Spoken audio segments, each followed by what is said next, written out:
Now, the brain burns 90% of the body's oxygen. Okay? In this body posture, is my heart going to have to work harder to get oxygen to the brain? Yes or yes? Yeah. So you're going to be diagnosed with high blood pressure. You get a medication that forces your blood pressure lower. Now, is the body smart? Yeah. So what the body does, you force that blood pressure lower. It's going to secrete cortisol. Cortisol elevates blood pressure. So how long does a blood pressure drug work? Oh, anywhere between a couple of months to, maybe half a year. And then what does the doctor say? Oh, it's up high. We need to give you a second drug. How many people are taking 1, 2, 3, 4, 5 different blood pressure drugs? All the time. All the time. It's ineffective. But now this is interesting. American Psychiatric Association. People continue to see that mental and physical is separate. They're not. Okay, when we say mental and physical, they're connected functions. Movement is directly connected to brain function. Functions, in fact, when mental functions, memory, are physical as well. It forms a physical neuronal connection inside of the brain. Mental functions are carried out by the brain. Likewise, mental disorders are reflected in physical changes in the brain. And you change how the brain functions, you change how the body works. This is huge. Your brain is responsible for every function of the body. Last week we talked about headaches and migraines. Okay, you have the brain, the control center, throbbing in pain. You want to ignore that symptom or fix it? Ignoring it with Tylenol, NADs, that doesn't make sense.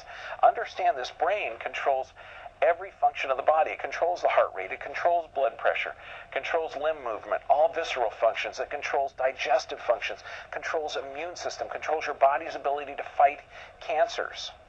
And how does the brain get its information? It gets it through movement, through proprioception. Optimal movement in the spine is critical for cerebellum input. Cerebellum is this big area up here in the top of the brain that sends messages down. That's where the input that the entire body goes up and tells the body what to produce, what hormone to produce. It tells you whether you should dilate or send more blood to the limbs, or if you should constrict the blood flow to the limbs. It tells you whether your heart rate should increase. It tells you whether you should produce more acid or less acid. It tells you how fast food should move through your colon or intestines. This brain does every function. And what this says here is optimal movement. That means movement of the spine absolutely controls brain function. So say it with me. Wow, that makes so much sense. So does that mean sedentary lifestyle increases disease rates? It does. It does. So the cerebellum is like a battery and must be charged. Thus, if there's inhibited movement, you get imbalancing problems, fatigue, depression, etc. Is depression rampant in our society today? Yeah, 40% of all prescriptions are for depression. 40% of all the prescriptions, and let me tell you, this is a prescription-happy country, are for depression. Does this just say that abnormal motion can lead to depression and fatigue? Interesting, isn't it? I know. It kind of makes you want to learn how to stretch. That's the whole point of the first part. Has that got to do with our half-hour walking a day, or exactly. It takes more than that to bring this? It takes more than that. Half hour a day. I'm going to show you. Okay, now the tough part is, if you have abnormal motion, and is sitting abnormal motion? Yeah, it is. Sitting is abnormal. Your body isn't designed to sit. And in fact, when I did the analogy of golfing versus sitting, what I tell golfers, if you're right-handed, you got to take a few left-handed swings. If you're sitting all day in this body posture, you have got to get up and do the opposite of sitting several times a day. Okay, why? The problem is most people get their health information from TV and radio. Why? Because it's not medically sound. There's companies out there. Now, I don't know if you've heard this. The biggest industry in America, is it GM or pharmaceutical? Pharmaceutical. Yeah, everybody says that, hands down. So now there's a number of products that are poisonous to your system that we're going to try and get you to take. In fact, these products, they're very, very cheap to make. It costs just fractions of a penny to make a Tylenol. And according to the Center for Disease Control in Atlanta, the Tylenol is the deadliest drug in America, the acetaminophen.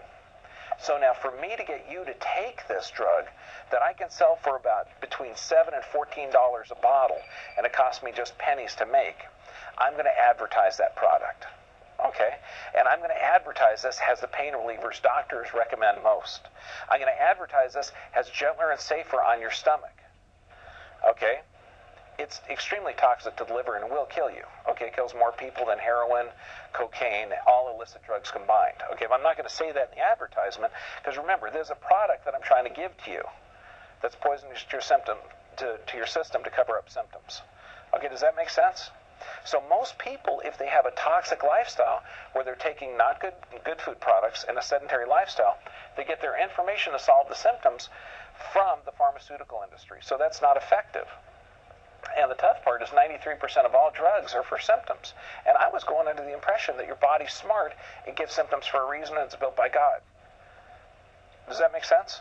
Good, it does to me too. Okay, so at best, medicine is based 20% on science, some say only 4%. That means between 80 and 96% of the time, anytime you get advice that says, here, take this drug to cover up the symptoms, it's not based on science. It's not. Okay, so let's talk about real, honest-to-goodness science.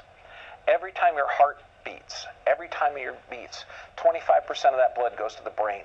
Now, we're talking a brain that's only about 2.5 to 3 pounds. It's responsible for every vital function you got. That brain is connected to a long tubular brain called the spinal cord. That spinal cord is not a bundle of nerves. It actually has its own function. Any alterations of that, it doesn't work right. So now this brain also burns 90% of the body's oxygen. A little 2-pound brain in a 250-pound body, it burns 90% of my body's oxygen. Isn't that impressive? I know, it's a good brain. You have one too. Okay, now 90% of the brain's energy is used in posture. So now, does that mean that if our posture is off, or our posture is off, does that mean the brain has to extend more energy? It does. So does that mean if we can change posture, we change brain function? We make sure oxygen gets in there, we change brain function. We get oxygen to the system, we increase immune system function. We increase our resistance to disease, and we can reverse disease processes. This is a patient who had fibromyalgia. Anybody have you heard of fibromyalgia? Muscle aches? Yeah. Oh my gosh, you got to hear it. Ask anyone, if you go out to lunch with any more than 3 friends, say, does anyone know anyone who's had fibromyalgia at this table? I guarantee you hands will be raised. Because it's a ridiculous disease. There's no test that shows you have it, but they say it's incurable. So we're talking muscle aches, joint pain, obviously. But let's look at this different. Is this a normal shaped spine or a bent spine? It's bent. It's bent. So now, is the brain going to get altered information from this abnormal function? Yes. So are we going to have alterations of autonomic nervous system function? That's how I'd speak to medical doctors and to other chiropractors when I'm teaching. Let's put that in English. Are we going to have alterations of how the stomach works? Alterations of how the intestines work, how vitamins are absorbed, how nutrients are absorbed, how the liver function is, how the kidney function is? Yes or yes? Yeah, think of those symptoms. Depression, indigestion, abnormal lymph, weakening of the disease. Does that make sense there? And we can cover up those symptoms with any kind of medication. That's the same patient 90 days later. Drug-free. It took us a month to get her off the drugs. Drug-free and working well.